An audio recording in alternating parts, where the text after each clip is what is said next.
अस्सलामु अलैकुम वरहमतुल्लाहि वबरकातुहू। डियर स्टूडेंट्स, क्लास 10th की हम बात करेंगे। एक चैप्टर हमने उठाया था जिसका नाम है हेरिडिटी एंड एवोल्यूशन। हेरिडिटी का जो टॉपिक है वो हमने कंप्लीट किया था, उसकी बहुत सारी एग्जाम्पल से मैंने आपको नवाजा था। अब हमारा जो इसी चैप्टर का दूसरा टॉपिक है, जो दूसरा बेटा हिस्सा है, वो है एवोल्यूशन। अब सबसे पहले जब मैंने बेटे आपको हेरिडिटी का टॉपिक पढ़ाया था, उस वक्त मैंने आपसे जरूर बताया था कि हेरिडिटी का कॉन्सेप्ट किसने दिया था। हेरिडिटी बोलते किसको है, फादर ऑफ जेनेटिक्स कौन है बेटे, वो ग्रीगर जॉन मेंडल के बारे में मैंने आपको बताया था, उनकी बायोग्राफी भी मैंने आपको बताई थी। आज का हमारा वो वाला टॉपिक नहीं है बेटे, आज थोड़ा मैं हटके लेके आया हूं आपके सामने, वो है एवोल्यूशन, इसी चैप्टर का दूसरा टॉपिक। सबसे पहले ये एवोल्यूशन होता क्या है, टर्म समझाइए सर। बेटे ये जो टर्म है एवोल्यूशन, ये फिलहाल कुछ दिनों तक मेरे कंधों के ऊपर कर्जा। अब नेक्स्ट मसला यह है, इस एवोल्यूशन टर्म को दिया किसने था, इस फादर ऑफ एवोल्यूशन कौन है बेटे, सारा आज मैं इंशाल्लाह अल्लाह के फजल से कंप्लीट करते जाऊंगा।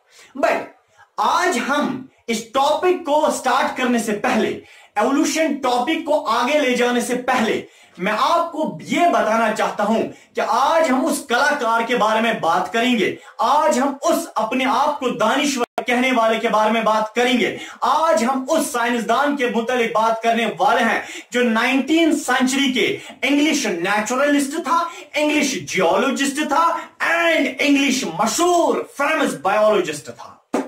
ठीक है बेटे। बेटे आपको पता है ये 19th सेंचुरी का बंदा है, इसने अपना खूब नाम 19th सेंचुरी में कमाया, बट 20वीं सदी जो ही आई, लोग इसको थूकों से नवाजने लगे, थूके इस पे डालने लगे, क्योंकि इसके ऐसे ही काम थे कुछ। अब सबसे पहले वो बंदा कौन था जिसका नाम है बेटे चार्ल्स रॉबर्ट डार्विन। उसका फोटोग्राफ आपके सामने है, यह है Charles Robert Darwin, English scientist, English naturalist, English biologist, English geologist. बेटे इसने लगभग 20 साल नेचर को पढ़ा है, कुदरत को पढ़ा है, कुदरत को सीखा है, कुदरत को स्टडी किया है। ठीक है बेटे।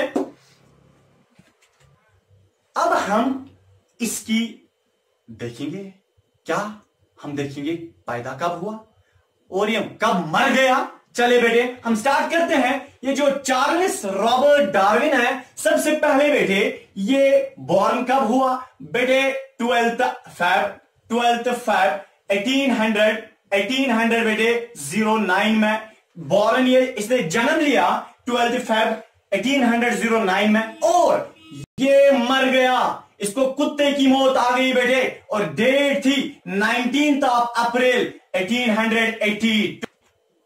अब आपको पता है ये तो कलाकार भी था, मैंने एक शब्द यहां पे इस्तेमाल किया, इसको कुत्ते की मौत आ गई। बेटे जो भी मैं इसके बारे में बात करूंगा ना, जो भी मैं, वो तो मैं जरूर कहूंगा, बट मेरा दिल तो कहने की इजाजत नहीं देता है, क्योंकि इसने ऐसे कॉन्सेप्ट्स कहे जो कुछ मजाहिब के खिलाफ है, अगेंस्ट है। इसीलिए आज से जो भी मैं एवोल्यूशन के बारे में बात करूंगा बेटे, वो दर हकीकत मेरा दिल तो नहीं कहेगा, बल्कि जरूर मेरी जुबान कहेगी, वो तो इसके अल्फाज होंगे, मेरा दिल तो कहता नहीं है। बेटे आपको पता है ये 19th सेंचुरी का बंदा है, और he is best known for the contribution of evolution, यानी कि एवोल्यूशन का जो साइंस है उसमें बेटे यानी कि बेस्ट नोन है, इसे बहुत काम किया है एवोल्यूशन के इस साइंस पे। बेटे इसने 20 साल नेचर को पढ़ा है, ये नेचुरलिस्ट था, इसने कुदरत के बारे में जो बुक्स हैं उनको 20 साल कंटिन्यूअसली पढ़ा, और क्या किया आपको पता है, अमेरिका में, साउथ अमेरिका में एक सोसाइटी है, एक तंजीम है बेटे, यह है फॉर एग्जाम्पल अमेरिका में बेटे एक तंजीम चलती है लोगों की, उसको हम साउथ अमेरिका सोसाइटी बोलते हैं बेटे। आपको पता है साउथ अमेरिका सोसाइटी वालों ने यह तय कर लिया कि यहां पे अमेरिका में एक वाटर बॉडी है, एक वाटर बॉडी है बेटे, एक वाटर बॉडी है और वहां जाना था और जाने के लिए कुछ बंधुओं को चूज करना था और साउथ अमेरिका एसोसिएशन या साउथ अमेरिका सोसाइटी वालों को ये पता थी ये जो वाटर बॉडी है इसके बीच में एक आइलैंड है और उस आइलैंड में बेटे वो एक बड़ा सा आइलैंड था जिस आइलैंड का नाम था गैलापागोस आइलैंड। गैलापागोस आइलैंड बेटे याद रखना, ये जो गैलापागोस आइलैंड है ये बहुत बड़ा एक आइलैंड था और साउथ अमेरिका सोसाइटी वालों को ये पता थी कि ये जो समंदर है, ये जो वाटर बॉडी है, इसके बीच में एक आइलैंड है जो बहुत बड़ा है, किलोमीटर से भी बड़ा है। और साउथ अमेरिका सोसाइटी वालों ने कुछ बंधुओं को चूज किया। उन बंधुओं को बेटे चूज करने के बाद उनको गाइडलाइंस दी गई कि आपको इस गैलापागोस आइलैंड के पास जाना है, आपको कुछ दिन भी लगेंगे, कुछ रातें भी कट जाएंगे, बट आपको वहां जाके स्टडी करनी है कि गैलापागोस आइलैंड में क्या वो एनिमल जो आज से पहले 100 साल रहते थे क्या वो वहां पे मौजूद है। बेटे फाइनली साउथ अमेरिका सोसाइटी वालों ने एक नेचुरलिस्ट को जो इस कुदरत के बारे में पढ़ा था, जो कुदरत को स्टडी करता था, बेटे उसी का नाम था चार्ल्स रॉबर्ट डार्विन। तो साउथ अमेरिका सोसाइटी वालों ने चार्ल्स रॉबर्ट डार्विन को बुलाया, बोला रॉबर्ट साहिब आ जाइए ना, हम आपको तो एक सफर पे जाना है, आपको तो समंदरी सफर पे जाना है, आपको तो सी वॉयेज पे जाना है। फाइनली बेटे साउथ अमेरिका सोसाइटी वाले रॉबर्ट डार्विन को चूज करते हैं, इसके साथ कुछ और बंधु को अटैच किया जाता है और बोला जाता है सामान साथ उठाओ और इस आइलैंड के पास जाओ, आइलैंड को खबर वहां से लेके आ जाओ क्या हाल है आइलैंड का। फाइनली बेटे ये जो चार्ल्स रॉबर्ट डार्विन यहां से निकलता है और इस आइलैंड का सफर करता है, कुछ बंधु को साथ उठाता है। बस सर मसला ये है क्या ये हवाई जहाज में जाता है? बेटे नहीं, याद रखना बेटे एक किश्ती में जाता है, एक शिप में जाता है, एक शिकारा में जाता है, एक कश्ती में जाता है। उस कश्ती का नाम होता है HMS बीगल। HMS बीगल बेटे उस कश्ती में जाता है सफर करने के लिए, कुछ दिन भी गुजर जाते हैं, कुछ रातें भी गुजर जाती हैं। फाइनली चार्ल्स रॉबर्ट डार्विन और कुछ एसोसिएट्स लेके इस गैलापागोस आइलैंड के पास पहुंच जाते हैं। अब मसला यह है कि इसको स्टडी करके लाना क्या था। इसको साउथ अमेरिका सोसाइटी ने अगर गैलापागोस आइलैंड पे भेजा तो भेजा क्यों? बेटे आपको पता है साउथ अमेरिका सोसाइटी वालों ने इससे पहले वहां गए थे और साउथ अमेरिका वाले जब गए थे उन्होंने वहां से एक बारी डेटा लाया था। इससे रॉबर्ट चार्ल्स डार्विन से पहले उन्होंने वहां से डेटा लाया था कि वहां पे एक किस्म के बर्ड्स रहते हैं जिनका नाम है फिंचर्स। क्या नाम है? फिंचर्स। और वहां पे कुछ एनिमल्स रहते हैं, वहां पे बेटे कुछ श्रब्स रहते हैं, यानी कि छोटे छोटे वो प्लांट्स रहते हैं। और आज कुछ सालों बाद south America society Charles Robert Darwin को हिदायत देते हैं, गाइडलाइन करते हैं कि चार्ल्स रॉबर्ट डार्विन वहां पे कुछ बर्ड्स हैं, उनके मुतालिक क्या वो सेहत सलामत है वहां, वो स्टडी करके लाना, उनकी हालत आज कैसी है, वहां पे कुछ एनिमल्स हैं उनकी वो स्टडी करके लाना, उनकी हालत कैसे है बेटे। और जब चार्ल्स रॉबर्ट डार्विन जाता है बेटे और जब ये वहां पे जाता है, अब यहां पे इसका दिमाग चकरा जाता है, चार्ल्स रॉबर्ट डार्विन का दिमाग यहां पे पागल हो जाता है बेटे। और इसी पागलपन ने इसको इस पागलपन ने इसको मजबूर किया कि इसने एक ऐसी थ्योरी दी कि दुनिया भर में जलील हो गया।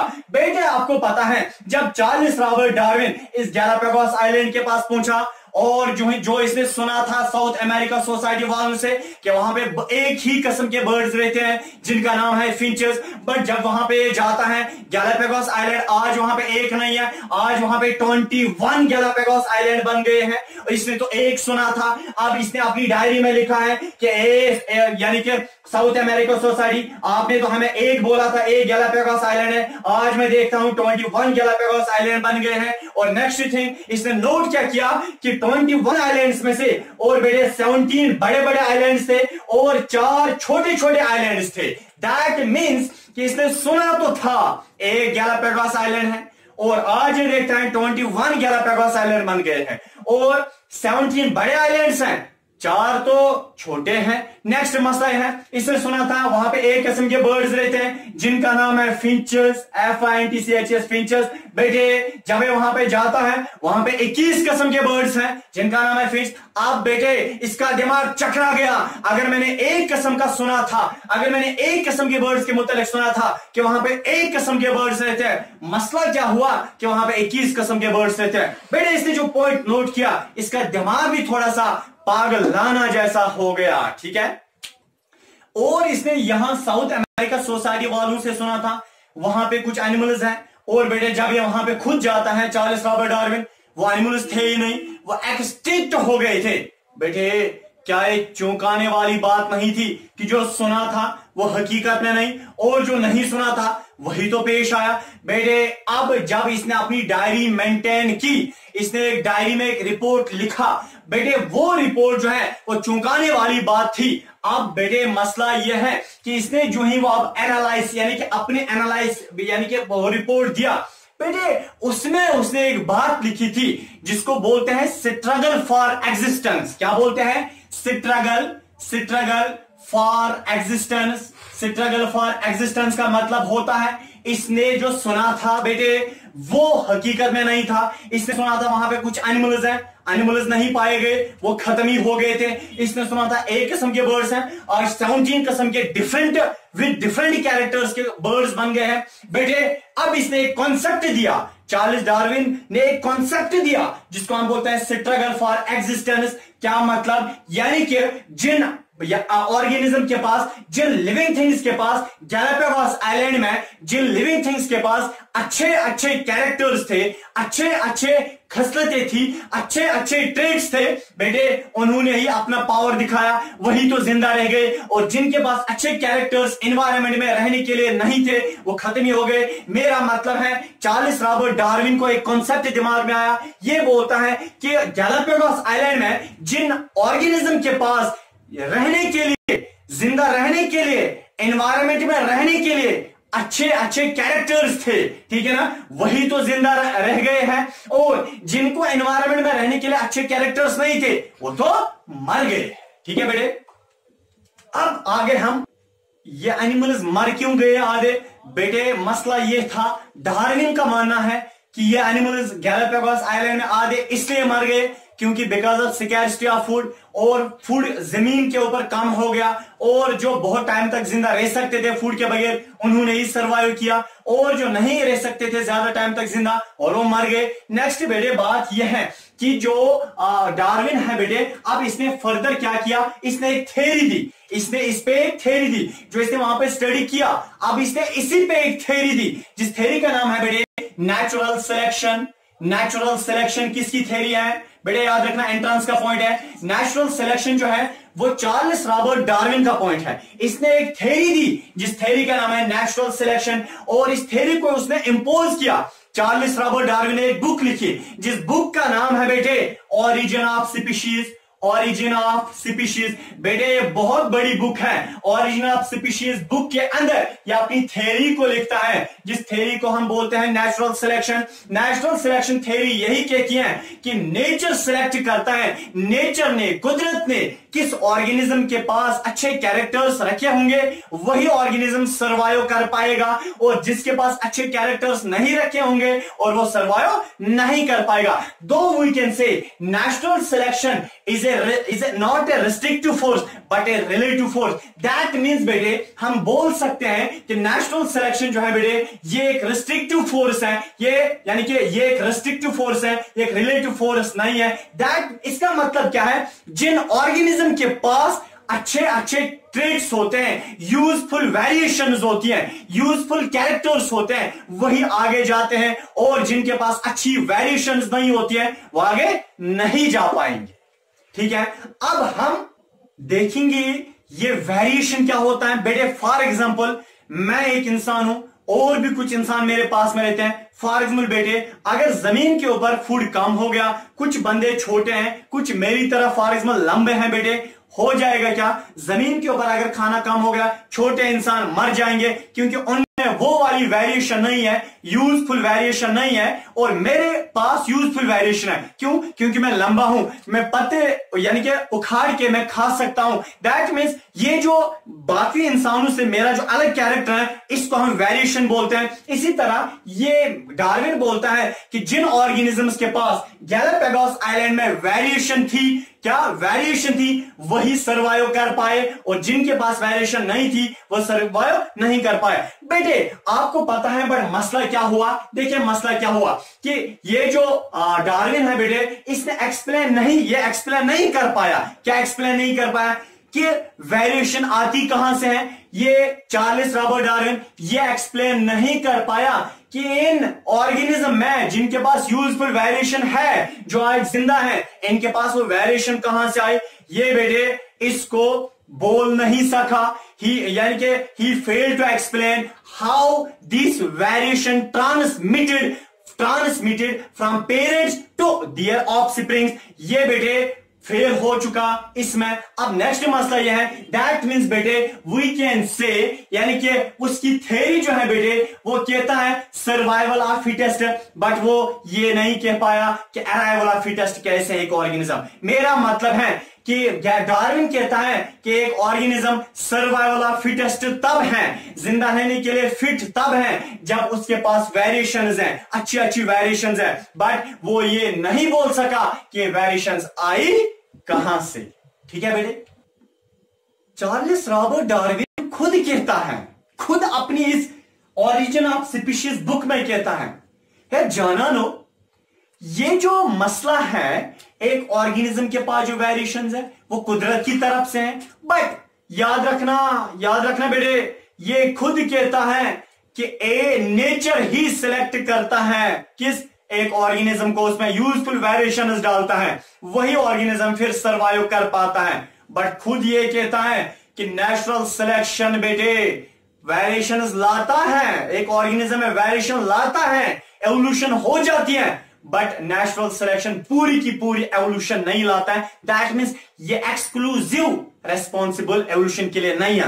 बट मैं लास्ट में ये कहना चाहता हूं, ये क्यों फेल हो गया, इसने ये क्यों नहीं समझा पाया कि मां बाप के कैरेक्टर्स कैसे बच्चों में आते हैं, ये वेरिएशंस कैसे बच्चों में आते हैं, ये क्यों फेल हो गया। अगर मेंडल ये बोल सका बेटे, वो भी 19वीं सेंचुरी का है, और ये क्यों नहीं बोल सका बेटे। मसला ये है, मेंडल कुछ किसी और जगह रहता था, या अमेरिका में रहता था, मेंडल इंग्लैंड में रहता था, बेटे ऑस्ट्रिया में रहता था, और बेटे मसला यह है कि एक दूसरे को जानते नहीं थे, एक दूसरों के बारे में एक्सपेरिमेंट इनको नहीं था। और ये बेटे इस टॉपिक का एंड था, और नेक्स्ट वाले टॉपिक में हम जरूर बात करेंगे एवोल्यूशन क्या होता है और फिर आगे क्या होने वाला है।